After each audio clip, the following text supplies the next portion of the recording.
Di man gid nato maiwasan ang dalan no na may bawal tamuligis og mga manok, mga iro, iring, iwasan gyud na nato. So ang nahitabo nami gisundan nga 12 wheelers, 10 to 12 wheelers.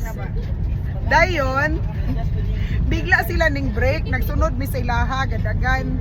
Bigla ni break tungod lang sa duha ka buok pato. So ang pato di na to pwede ligsan kay naata sa delikado nga lugar.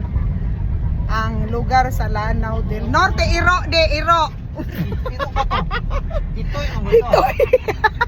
Karon nagbaybay mi karon pa sa dalan diri no. So careful ta dapat kasi dili ta kabisado di nato kailang mga tao. So ang nahitabo namumo si mamang. Namumo kay giingnan nako nga mag seatbelt. Dili day kasabot sa seatbelt, Jim. Kung magpalit daw kuno kag service, dapat daw kuno nay mitrosan. Kay pag abot sa tiyan ni mamang, dili makasya. Dili masigo ang seatbelt. Ning ungot. So karon, careful tani nga dalan.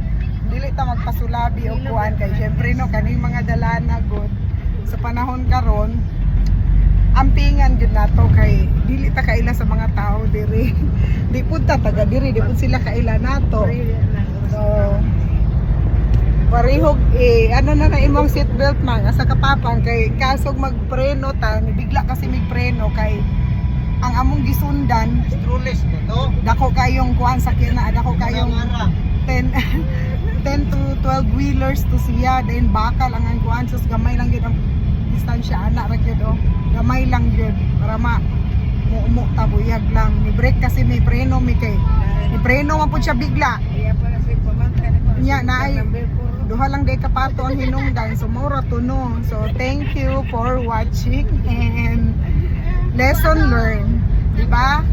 So as of now naapa mi diri na maybay paghihapon mi sa dalan sa Lanao del Norte. So as you can see naami tower, nami diri dapi sa tower na ay kalibunan ang bot unsa ni diring lugara basta mao na ni nagianan sa Lanao.